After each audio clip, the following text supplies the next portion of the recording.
Ghost Arm by Patrick Conway, Cole Kelly, and Max Weinberg. Life doesn't give us purpose. We give life purpose. The Flash. Our hero's name is Gabriel Reyes. He is 5'9" and weighs 227 pounds. Gabriel lives in Boston, Massachusetts, in a one-bedroom apartment with his mother above their Mexican restaurant, La Catrina. He loves the food there. His mother's famous dish permeates through the air. He has the dish every day for lunch, though it's a bit hard to eat with only one arm that can grab things. As a child, Gabe knew his father, his dad, Ned Reyes, was framed and sent to jail in Alcatraz. Gabe was born on this day. His father died in prison. Through his formative years, Gabe has heard of how great his father was. Until he met him, Gabe liked to run. Heck, he loved to run. He loved running so much, he ran in the Boston Marathon. But something went wrong. When Gabriel was about to cross the finish line, a bomb went off. Gabriel Reyes' life changed forever. He lost his arm. Gabriel became so depressed, he wondered what his dad would have done. He closed his eyes and imagined his arm. Opened his eyes back up, and his arm was there. Gabe heard a voice in his head. Gabriel, I am your father. Gabe felt a tear roll down his eye, and another one. They just kept coming.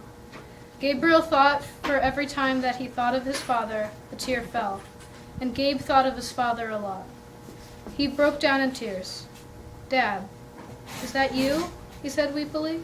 Yes, I have come because you are in a time of need. I might not be here physically, but I will provide my spirit to help you grow stronger than you will ever be. You may use my ghostly form in any way you see fit, but your real power will awaken when you need it most. Now buck up, son. The nurse is about to bring you dinner. Then, as Ned predicted, the nurse came in and brought him dinner.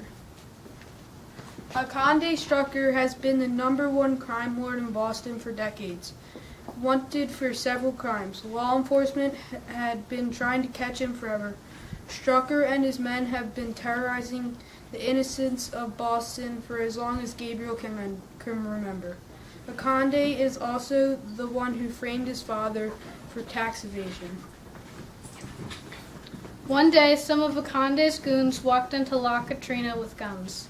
They walked over to Gabriel's mother behind the counter and said, "Give us your money, unless you want to meet your husband." At this moment, Gabriel walked downstairs. He saw the guns and the people.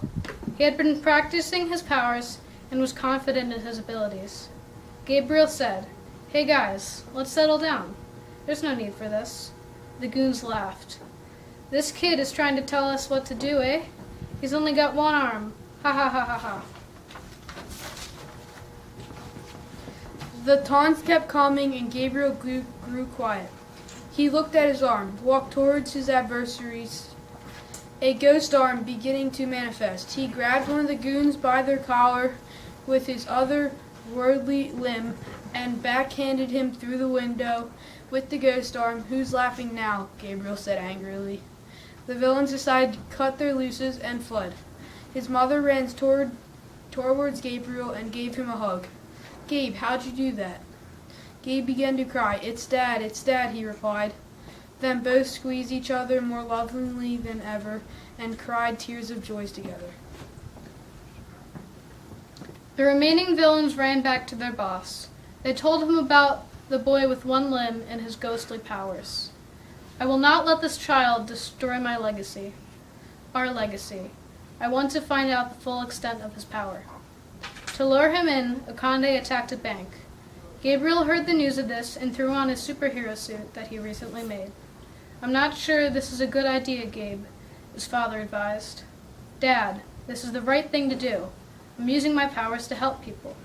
He blocked out Ned's voice and ran to the site. When he arrived, the bank was unharmed. Gabe was puzzled until he heard a voice from behind him. "Well, well, well, look who it is."